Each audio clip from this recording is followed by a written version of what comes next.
What was your favorite story from 2024? This is Implicit Bias, and we had some of our own storylines, like, the Implicit Bias pledge, Walker Griffon, who no longer wears his pledge pin. Things like us going to video now, which are some stories. But I mean, like, the stories that have been out there. We're going to find out what the crew really thinks here in the Mr. Lester's Top Secret Podcast lair, somewhere in downtown Lafayette. At the bar, we've got Danny Izzo. We've got Jonathan Broussard sitting in the chair like mine. He is the rustic renegade, the man, the myth, the legend, waiting for summer so he can become the tan, the myth, the legend. He is Caleb Morris. All right, let's start with you, Caleb. What was your favorite story from 2024? It's kind of a bleed over, man. It's got to be just the continuation of now the UAPs, not UFOs. Okay. I'm really digging it because I think it's more spiritual than extraterrestrial, if that makes sense. Well, extraterrestrial could still be Yes. spiritual, not of this earth. Correct. And we've got the whole drone situation in New Jersey. I mean, we got all kinds of stuff. That even actually could bleed into this whole fog conversation Ooh. that people are talking about, which is, we're not going to get into it on this show, but that's, if you're on those back channels of the internet, there's a lot of people out there who believe, and even Tucker Carlson said the more he looks into the UAP UFO situation, that he believes it's not of this dimension. Not necessarily not of this planet, which is a whole nother discussion. Well, that goes into the particle accelerator and how they've proven now CERN, they've proven now that there are multiple dimensions of the same territorial realm. And I think it's really important to have people you can have these kind of discussions with. I've got a guy who is a legit physicist. And one day I was like, man, I don't know if I believe the Earth's really round or not. And he goes, why not?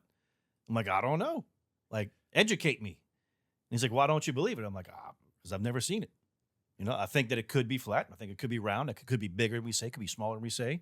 It could be a lot of things. Walker's making a face at me like, this guy's crazy. But I could be crazy too. I don't know. Well, here to me is the ultimate reason to ask that question. It's because we've been lied to about so many things now. We now know we've been lied to about so many things. The question becomes, what else are they lying about? Well, it's question everything until you know the truth, right? Like I did that with my faith. I dug into it and learned more and became stronger in my faith, right? So talking to Kelly was like, dig into it, learn more about why the earth is round. Give me a better education, a better understanding. Help me to be able to defend these different things from a more intellectual manner. So it's having the right kind of people that are willing to talk to you and say, bro, that's crazy, but let's discuss it. I love that we are now in a place where asking questions is not as shunned as it was 3 to 5 years ago. Oh, yeah. Because 3 to 5 years ago, it was just pointing fingers and trying to make fun of you're a conspiracy theorist. It was trust the science back then. Correct. And the scientists were so wrong, it wasn't even funny.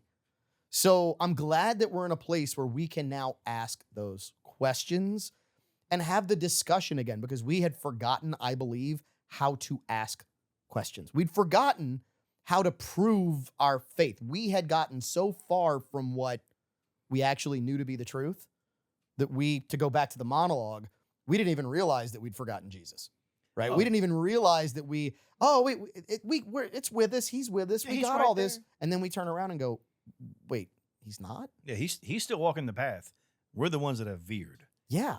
And sometimes it's worthwhile to reach over and grab him by the hand and say, look, hold on to me a little bit tighter. Agreed. Because that's what we need. Agreed. Okay, so I love the UAP story, UFO story. There's so much there.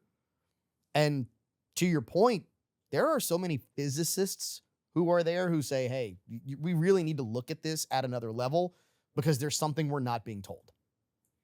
There's so much, because when you look at what the government's hit about it, when they finally came out and said, look, they originally said during COVID, and they're like, look, all the craziness has happened. Let's give them aliens. Yeah. Like they'll take that. And we were like, oh, screw it. Yeah, that makes sense today.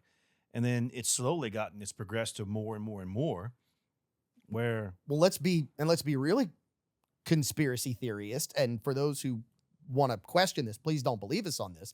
We now have leaked docs allegedly from the CIA that says, hey, we've gone and seen what Mars was like pre-human civilization, and it was just basically giant humans. I think that was written about somewhere many, many, many thousand years ago. And maybe the Book of Enoch. Yeah, I mean, you've got this stuff written from antiquity. And the CIA is saying, yeah, that's fine. And everybody's just like, yeah, not a big deal. Don't care. And you're like, wait, the government is admitting this. And we have seen so much stuff in the last, especially year, that people are like, yeah, not a shocker. It's all right. I figured it. Yeah. Yep. All right.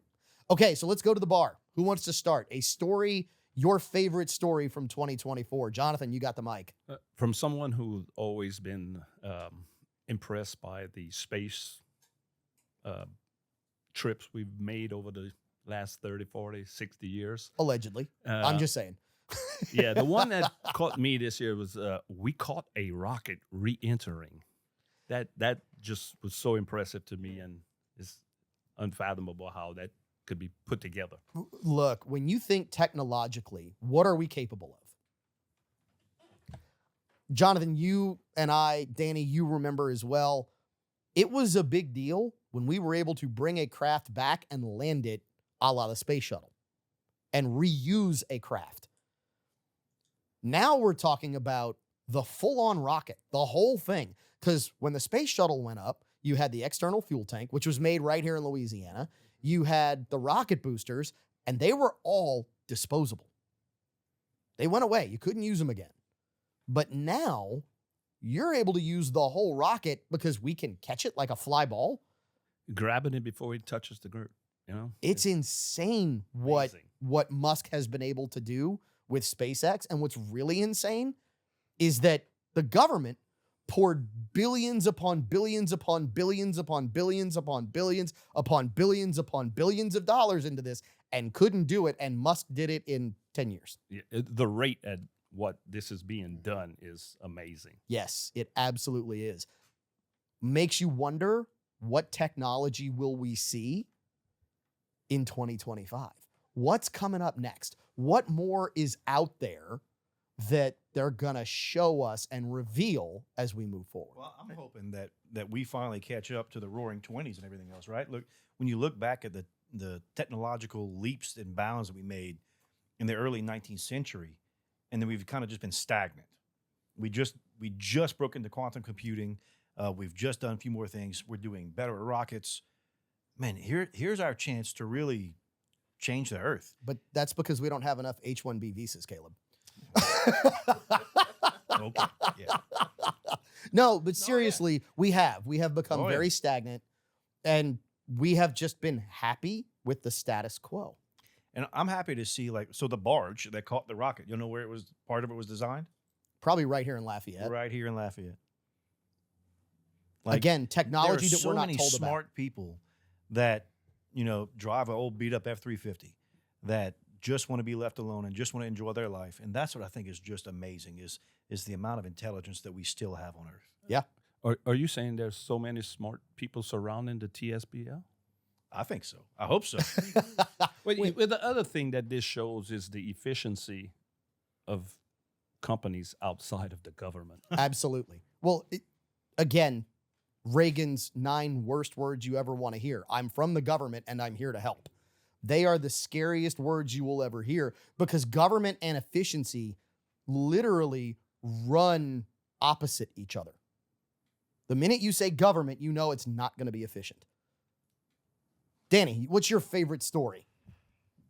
Well, it's not necessarily a single story, but the idea that we're really coming to grips with the fact that our experts aren't necessarily so.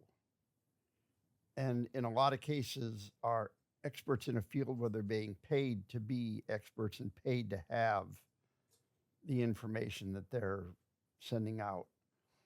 And the whole idea that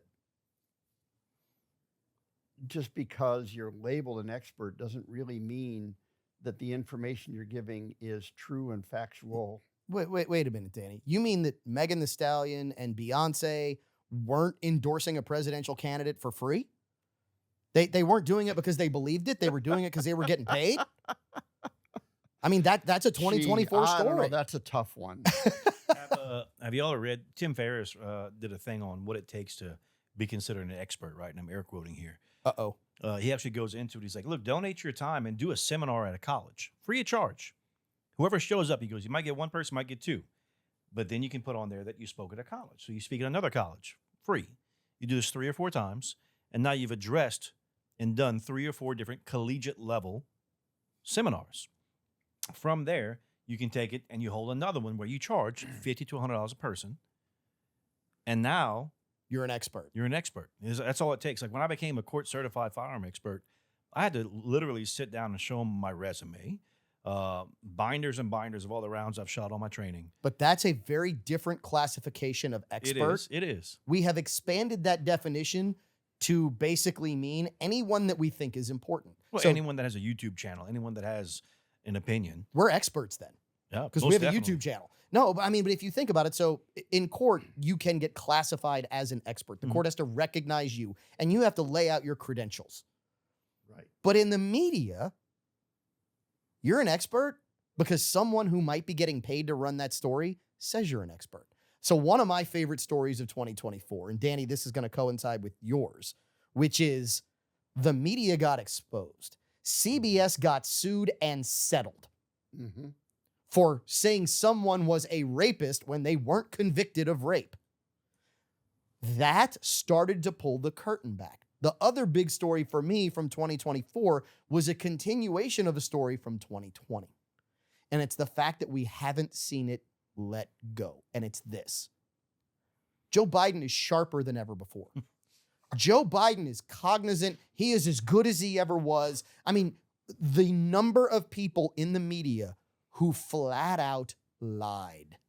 I mean, lied to you, to me, to everyone out there. My favorite story of 2024 is that they lied and they all got exposed. People started to see the monumental, neck-deep level of bull that we have been fed for decades. That, to me, is the best story of 2024, is the spell has essentially been broken. And I think part of it is influencers have become experts just because they have a big following. I can dance on TikTok, so you should listen to me on politics. That's where we are. Yeah. That's literally where we are. But again, the influencers, Danny, have also started to call out some of the BS. Yes. Oh, this presidential candidate's campaign is trying to send me $5,000 to just endorse this particular person so my followers will see this. Hold on. Because you can put on too much makeup, because you can comb your hair in a way that looks like one of the Backstreet Boys' dead missing member, right? Does not mean that you are qualified to talk politics. Does not mean that you can have your opinion, but your opinion might be worthless. And that's what people don't understand is like, look, everyone should have an opinion. Agreed. You should. But you also should understand and know the difference between your opinion and something that's factual. Like, look, I speak my opinion in my mind freely. And I would like to think that the people listening to our show know that, look, sometimes I'm a bit full of it. Because I've been proven wrong more than once, more than twice on this show. No, And look, never. I want to continue to be proven wrong because that's how I learn and that's how I grow. That's why, to me, 2024 was a banner year. Don't get me wrong. It was a little difficult. It was one of those years where people struggled financially in 2024. People struggled socially in 2024. Walker struggled because he had to learn to count to 3 for this show in 2024. And he got the 1 out. So we're going to continue the show. We'll come back, round out hour 1 on this week's episode of Implicit Bias.